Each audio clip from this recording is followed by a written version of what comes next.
to the Patrick Riggins Show here on the Libertarian Lighthouse Radio Network and News Talk 98.7 WOKI. Yeah, that song has just been bouncing around my head so much this week. I had to play it coming into this segment. Do you like that song, Jay? Probably not. No, he's shaking his head no. But now listening to it, it'll be in your head all day and you'll be cursing Patrick. Yes. All right. I will say that. Have you seen the video for this? Oh, okay. Well, you probably need to just go to YouTube and look for it, Blurred Lines video, because there is an uncensored version of this. So, I thought you were trying to talk me into going. Yeah. Well, you can watch the clean version of it. It's uncensored.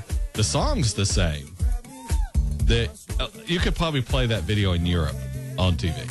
It's nothing crazy, but it's just something you couldn't play on American TV. Can I play it on mute? Yeah, you can play it on, put some Pantera on, and then play that, mute the video and put the Pantera on. So. Sold. Yeah, all right. This segment, I've been avoiding directly addressing the latest distraction from our government trying to screw us over, and that would be, of course, this Trayvon Martin case. But since our president has seen fit to try and stir things up again, I thought I would give my take on this whole situation, basically because my email is just, I get emails and texts and people asking me, and what I'm going to try to drive home is, you understand our government is still spying on us, right? You do remember that, correct? We hear this justice for Trayvon. What about justice for Edward Snowden? Where are the protests about his innocence? You people protesting realize you're being used, right? If you didn't realize that, let me be the first to point it out to you. You're being used. How can I tell this? Because according to the government, on average, almost 6,000 black people are murdered every year. 6,000. And do you know who is killing them? It's other black people. 93% of black people are murdered by other black people. Now, where's the outrage over this? Where are the protests, Reverend Al Sharpton and Eric Holder and President Obama? Oh, yeah, he had a statement. We've got that statement for you. It was never easy for me. I was born a poor black child. Yeah, I guess Steve Martin, at least his last name matches more than the president can say. But anyway, back to my point. President Obama, did any of these people killed, any of these 6,000 black people killed, could any of them look like one of your children too, or be you? Now, the president's saying we need to look at these stand your ground laws. And it seems to me it's the African-American community who needs these laws in order to protect themselves. 6,000 people on average being murdered? I would think this community would be begging for more gun ownership and greater latitude in using it. You don't need to worry about the Hispanics or even white people. You need to worry about the people of your own race. That's who's wholesale slaughtering your black brothers and sisters. Take away your gun rights, take away stand your ground laws, and even more of you are going to become victims. But no, you want to protest about Trayvon Martin, yell and scream about justice while more and more people die in your neighborhoods. But that's okay. It's our own kind killing each other, and that's just fine with us. It's fine with the president. It's fine with Al Sharpton. And when the furor starts dying down, when there aren't enough protests occurring or enough violence with those protests, the president trots out to start talking how he could have been Trayvon. Look, this never was about Trayvon Martin. It's about putting this country in turmoil, getting everyone so angry with each other that we don't keep an eye on what the government's doing. If these people were concerned about a black man being shot, they would be really upset about the almost 6,000 killed each year, or even the 11 people killed in Chicago over the long July 4th weekend, or the 8 people shot in Chicago just last Thursday night. This isn't about trying to stop crime. It is about taking away your rights. And your right to defend yourself is one of the most basic rights you have. So again, wholesale slaughtering of black people by black people, that's okay. Yeah, let's let that continue to go on. We don't want to protest that because we're fine with it. Your government is perfectly happy to have black people dying as long as it's other black people killing them. And these stooges, these protesters being used like puppets, they don't really even care about the fact someone was killed. They just want their, quote, team, unquote, to win. Each side was pulling for their team. And then when one side prevailed, the other side got mad because it didn't get its way. Their team lost. Now they're mad. That's all it is. Oh, sure, we have some glory hounds trying to make it all about themselves. The president's doing it. We even had an article running in the local paper here in Knoxville where someone was saying they could have been Trayvon. Notice how many of these publicity seekers take this tragic death and inject themselves into it. It goes from being about someone killed to their story. Look, see, I'm just like them. Please talk about me now, please.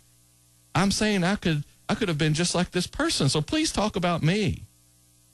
Not that that's the president's goal, which it isn't, but it's the goal of these people who don't get enough attention in their daily lives, so they try to attach themselves to this story.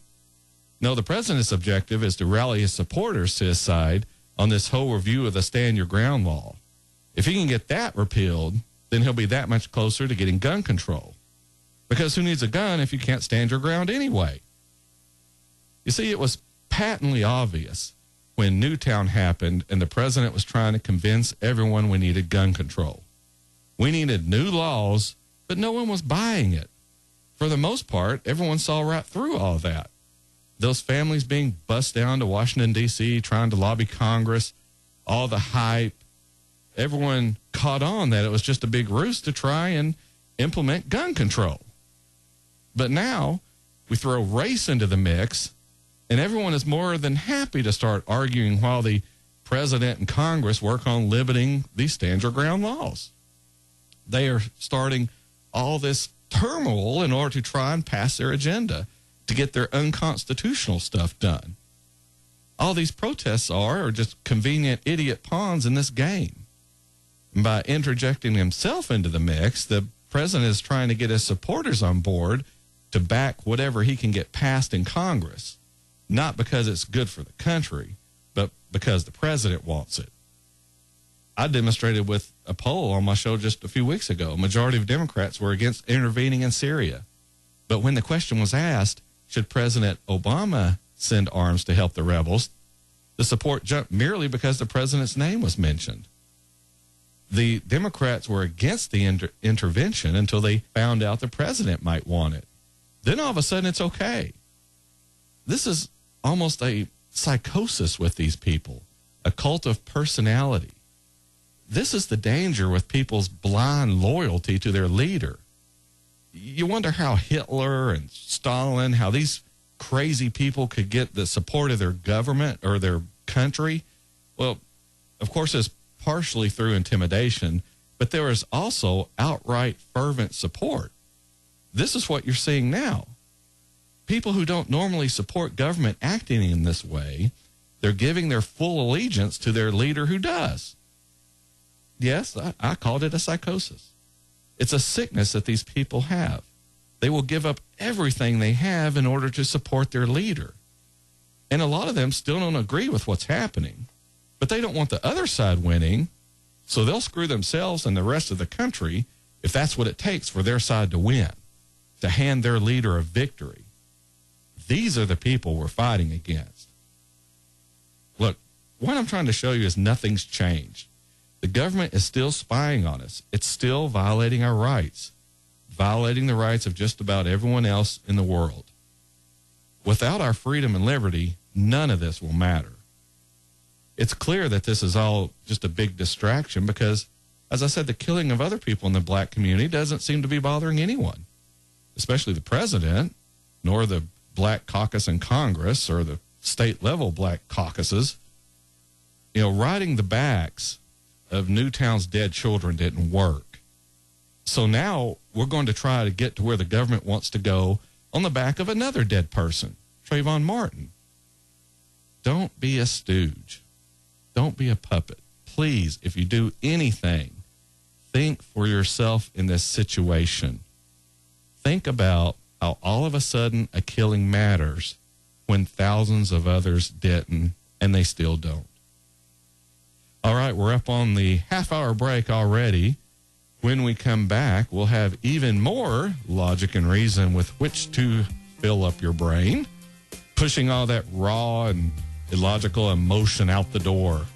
When we come back here on the Patrick Reagan Show with the last half hour of the show, don't miss it.